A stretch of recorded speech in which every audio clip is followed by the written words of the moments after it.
Hello students, welcome back. तो हमारा ये सेकंड लेक्चर है। पहले लेक्चर में हमने बताया कि सेट को कैसे रिप्रेजेंट करते हैं। दो फॉर्म होती है, वो आप जाके देख लो। पहला लेक्चर आई बटन या फिर प्लेलिस्ट में मिल जाएगा। ओके, तो एक्सरसाइज नंबर 1 ये आपको स्क्रीन दिख रही होगी, आई ऑफ। तो ये बेसिक क्वेश्चन है डेफिनेशन पे। आई थिंक मुझे इसकी डिस्कस करने की जरूरत नहीं, मैं ऑलरेडी बता चुका हूँ कि आप दो लोगों से सेम क्वेश्चन पूछो। अगर उनके आंसर सेम हैं, यूनिक हैं, जो आंसर ये बोलेगा वो आंसर ये बोलेगा, तो सेट है। अदरवाइज वो सेट नहीं है। जैसे मैं एक दो एग्जाम्पल बता देता हूँ। The collection of all boys in class. ठीक है, तो भाई ये तो सेट है। एक क्लास के अंदर जितने लड़के हैं वो लड़के ही आएंगे, लड़के तो नहीं उसमें। ठीक है, the collection of 10 most talented writers, तो ये सेट नहीं है क्योंकि इसमें ना अलग अलग आएगा। मोस्ट टैलेंटेड डिफाइन नहीं है, यू है ना। मोस्ट टैलेंटेड डिफाइन नहीं है, कैसे डिफाइन करोगे कि मोस्ट टैलेंटेड कौन है, राइट। और ये भी सेट है ना, ये नहीं है, right. A collection of novels written by the writer Munshi Premchand, तो ये भी सेट है क्योंकि उनकी एक फिक्स है वो कि इन्होंने 10 कविताएं जो भी नॉवेल्स लिखे हैं 10 हैं। अगर वो 10 हैं तो वो एक सेट हो गया, राइट। ठीक है, आगे चलते हैं।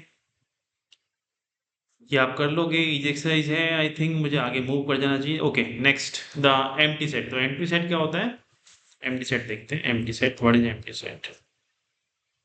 ओके, एम्प्टी सेट, इसको नल सेट भी बोल देते हैं, नल सेट। और इसको इस सिंबल से रिप्रेजेंट करते हैं, नल सेट। ओके, एम्प्टी मतलब खाली है यार, नाम से पता चल रहा है ना, कुछ नहीं है इसके अंदर।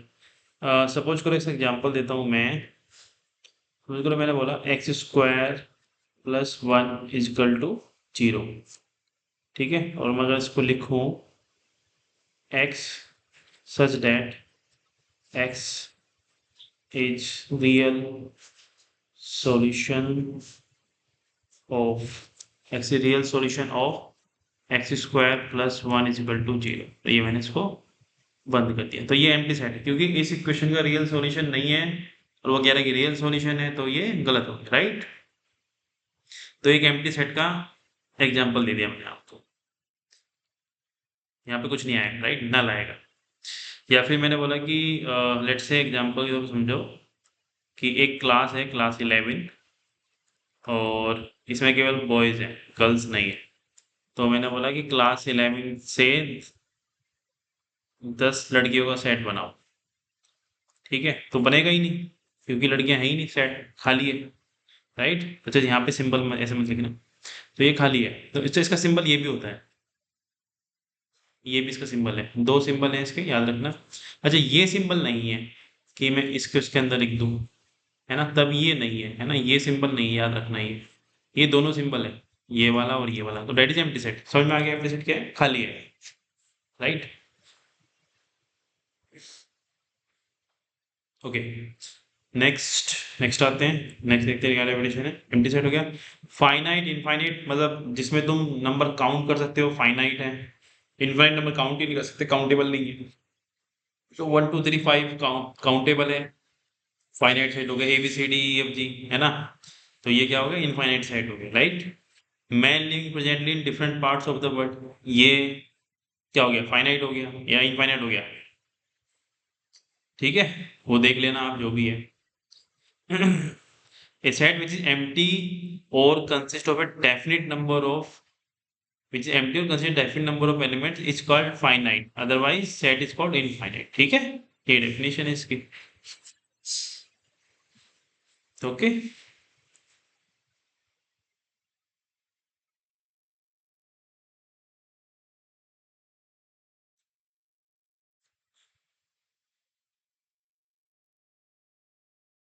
Okay, next. finite infinite is done। next is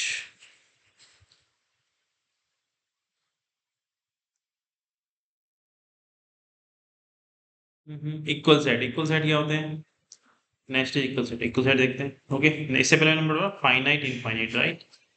finite और इनफाइनाइट, ठीक है। फाइनाइट मतलब जैसे मैंने बोल दिया 1 2 3 4 5 इनफाइनाइट, जैसे अपना नेचुरल नंबर। तो ये इनफाइनाइट है, राइट, इनफाइनाइट है। The collection of all man in the world, वो भी इनफाइनाइट ही है, राइट। ओके, सो नेक्स्ट है equal, equal set. Next is equal set. Equal set क्या होता है? मान लो एक सेट है ए और एक सेट है बी, ये दोनों इक्वल है, तो ये दोनों इक्वल कब होंगे? जब दो कंडीशन मैच करनी चाहिए, नंबर ऑफ एलिमेंट्स सेम हो और element same, elements are also same. ठीक है, जैसे एग्जाम्पल तौर पे 1 2 3 4, जैसे मान लो ये ए सेट है और बी भी यही लिखा हुआ है, तो ये दोनों इक्वल है, राइट। तो एक सिंपल एग्जाम्पल, दूसरा एग्जाम्पल देखते हैं। लेट्स से मैंने बोला x square minus 4 is equal to 0, इसका सॉल्यूशन क्या है? Plus minus 2, right. तो मैंने एक सेट बनाया ए जिसमें 2 है और माइनस 2 है, ये ए हो गया। और मैंने बी एक सेट बोला x is such that x is solution of x square minus 4 is equal to 0। तो ये दोनों इक्वल हो गए, राइट, ये दोनों इक्वल सेट हो गए। तो नंबर ऑफ एलिमेंट सेम, मतलब सेम दिखने चाहिए दोनों, है ना, सिंपल सी बात ये है। Okay, next part. Repetition set में अलाउड नहीं होती, वो मैं आपको पहले से बता चुका हूँ। तो आप ये क्वेश्चन देख लेना, बहुत ही इजी क्वेश्चन है सेट में, या बहुत डिफिकल्ट क्वेश्चन नहीं है। नेक्स्ट पार्ट पाते हैं सबसेट। सबसेट क्या होता है? ठीक है, सबसेट देखते हैं। Next is subset, subsets. Okay, subset, subset मतलब सपोज करो सेट का कुछ part, part of A set, right, subset. जैसे आपको नाम से ही पता चल रहा होगा, part of A set. Suppose करो मैंने बोला एक सेट है जिसमें 1 2 3 4 5 6 ये एलिमेंट है, तो मैंने बोला 1 2, ये जो एक सेट है ये सब सेट है ए का, ये एलिमेंट इसके अंदर लाई करते हैं, 1 2 इसके अंदर लाई करते हैं ना, तो मैं इसको ऐसे भी लिख सकता हूँ कि 1 2 इज सबसेट ऑफ ए। और ये सिंबल है सबसेट का सिंबल है ये, या तो कभी कभी ऐसे मिलेगा और कभी ये वाला मिलेगा, ठीक है। तो ये उसी की तरह है, जिस मतलब ये वाला जो इसका जो फेस है ये उस तरफ रहेगा जहाँ पे ज़्यादा एलिमेंट है, तो इधर ज़्यादा एलिमेंट है तो इधर इसका फेस है, राइट। इधर कम एलिमेंट है तो इधर फेस नहीं है। ये उसी की तरह की लेस देन और less than equal to type, तो आप इस तरह से आप याद कर सकते हो, लेस देन और less than equal to type. तो 1 2 इज सबसेट ऑफ ए, यानी कि 1 2 के जो एलिमेंट है इस सेट के, जो बी के जो एलिमेंट है वो ए के अंदर है, जो बी के एलिमेंट हैं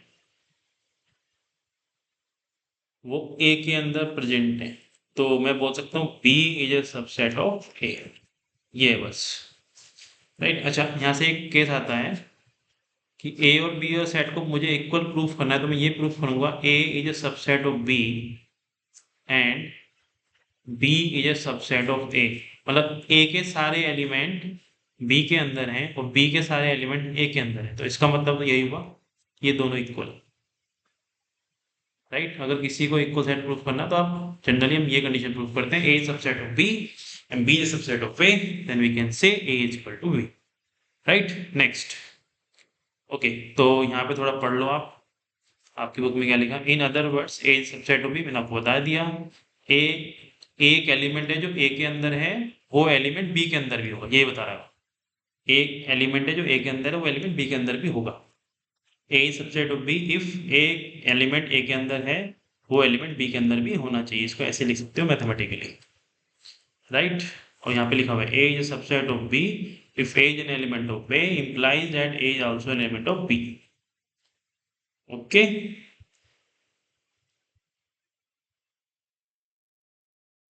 अच्छा, ये भी हम कह सकते हैं कि A is subset of itself, right. A subset of, क्योंकि इसके सारे एलिमेंट इसके अंदर हैं। अब यहाँ पे एक इंटरेस्टिंग चीज आती है जो इंपोर्टेंट है, ये since the empty set has no elements we agree to say that phi is a subset of every set we now consider some example. Okay, तो यहाँ से एक बहुत इंटरेस्टिंग चीज मिलेगी, five is a subset of every set. इसको कैसे कैसे देखोगे आप? देखो मैं आपको दिखाता हूँ, ये बड़ा इंटरेस्टिंग, उसको पढ़ना गूगल पे जाके। The interesting thing is why, इसको गूगल करो आप जाके, why five is a subset of A. ठीक है, देखो मैंने क्या बोला, इसके अंदर जो भी एलिमेंट है, डेफिनेशन तो ये थी ना, इसके अंदर जो भी एलिमेंट है वो ए के अंदर है, राइट। अब इसको ऐसे लोग आर्ग्यू करते हैं, जो आप गूगल करके पढ़ लेना वैसे, कि मैं कह रहा हूँ ये सबसेट नहीं है, ठीक है, तुम भाई किसी ने बोला कि ये सबसेट है, अब मैंने कहा कि सबसेट है, तो उसका आर्गुमेंट क्या होगा, लेट्स से ए के अंदर 1 2 3 4 और नथिंग है, ये एक नथिंग मैंने मान लिया कि नथिंग लिखा हुआ है, ठीक है, और ये फाइव फाइव तो नथिंग ही है, खाली है ना, खाली है, तो मैंने कहा कि इसके अंदर एक एलिमेंट है जो दिख नहीं रहा है, वो इसके अंदर ही बैठा हुआ है। तो अब किसी ने कहा कि भाई दिखाओ, तो मैंने उसको बोला उल्टा कि तुम मुझे प्रूफ कर दो कि ये जो है नथिंग एलिमेंट है वो इसके अंदर है नहीं, राइट। तो इस तरह से कुछ आर्ग्यूमेंट हैं, आप गूगल करो जाके, आपको मिलेगा कि एक ऐसा समझो कि एक कमरा है जो कि एम्प्टी है, और एक सेट है, एक और कमरा लिया मैंने, तो मैंने बोला ये सबसेट है, मतलब इसके अंदर कुछ एलिमेंट्स हैं जो इसके अंदर है, राइट, ये तो मतलब है इसका। अब मैं आपको कह रहा हूँ कि मुझे प्रूफ कर दो कि ए के अंदर जो एलिमेंट है वो इसके अंदर नहीं है, ये प्रूफ करके दिखा दो मुझे, राइट। ए के अंदर जो एलिमेंट है वो फाइव के अंदर नहीं है, ये प्रूफ कर दो, तो आप कर नहीं पाओगे, क्योंकि इसके अंदर कोई भी एलिमेंट नहीं है, तो इसलिए हम बोलेंगे कि five is a subset of A, five is subset of A. और पैटर्न अंडरस्टैंडिंग के लिए आप गूगल करो इसको, विकिपीडिया पढ़ो, उस वीडियो देखो, राइट, वहाँ सब समझ सकते हो। ओके, तो five is subset of every set. और तो यहाँ से हमें दो कंक्लूजन मिले, एक तो ये मिला बहुत इंटरेस्टिंग है ये ना, five subset of A, why the important question. Next मिला every set is subset of इस सेट, वो तो अंडरस्टेबल है ना, ये थोड़ा कंफ्यूजिंग होता है कि हाउ, कि फाइव सबसेट ऑफ ए, है ना, ये थोड़ा कंफ्यूजिंग है। ओके, तो इसको आप रीड करो, गूगल पढ़ो, मैंने बता दिया क्या एनालॉजी इसमें लगती है। ओके, एक होता है सुपर सेट, देखो ये लिखा है ना, सुपर सेट ऑफ ए, एक होता है प्रॉपर सबसेट ऑफ बी, ठीक है। देखो जैसे मैंने बोला 1 2 3 is a proper subset of B, यानी कि यहाँ पे मैं कंफर्म ये कहूंगा कि ए के कुछ ही एलिमेंट बी के अंदर है, मतलब सपोज करो ए के अंदर है 1 2 3 जैसे यहाँ पे लिखा हुआ है, तो बी के अंदर ज्यादा पाएंगे, 1 2 3 और एक एक्स्ट्रा एलिमेंट पाएगा, जैसे यहाँ पे 4 लिखा हुआ है, तो मैं उसको बोलता हूँ प्रॉपर सबसेट ऑफ बी, ठीक है। और बी को मैं क्या बोलूंगा, B is a super set of A, मैं बी को क्या बोलूंगा, B is a super set of A, A is a proper subset of B, A is a proper subset of B, and B is a super set of A.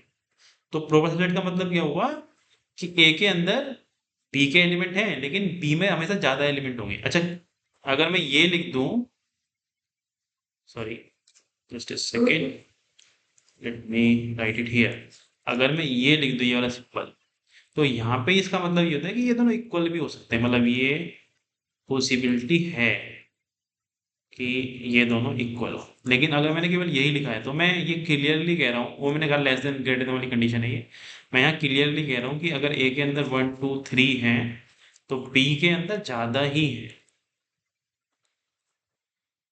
B के अंदर ज्यादा ही है, right. Okay, तो ये 5 element ज्यादा है यहाँ पे। अच्छा, सेट के अंदर आप जो भी लिख दोगे वो एलिमेंट बन जाएगा, मान लो समझो एक बात को, सेट के अंदर मैंने एक सेट बना दिया 1 2, तो अब ये एक एलिमेंट बन गया, ये एक एलिमेंट की तरह ट्रीट होगा। मान लो मैंने एक और एलिमेंट बनाया, ये दूसरा एलिमेंट है, ठीक है, ये एक एलिमेंट हुआ, ये दूसरा, इसके अंदर दो ही एलिमेंट है इस सेट के अंदर, मान लो ये एफ सेट है तो इसके अंदर दो एलिमेंट है 1 2, अंदर कंपेयर मत करना, ठीक है। मान लो मैंने एफ के अंदर एक नया सेट लिया, एफ डैश ले लो, मैंने 5 लिख दिया, तो अब इसके अंदर ये एलिमेंट है, ये अब नल सेट नहीं है, राइट, ये नल सेट नहीं है, या फिर मैं इसको ऐसे भी ले सकता हूँ, किसी किसी बुक में ऐसे भी मिलेगा। तो मेरे अब इस सेट के अंदर ये एक एलिमेंट है, ये एक सिंबल है जो एलिमेंट की तरह काम करेगा। तो एक एलिमेंट है, यहाँ पे भी कितने एलिमेंट है, एक एलिमेंट है। अब इसको ये मत बोलना कि एक भी एलिमेंट नहीं है, कि फाइनल होता है। सेट के अंदर आप जो भी लिख दोगे वो एक ऑब्जेक्ट की तरह ट्रीट करेगा।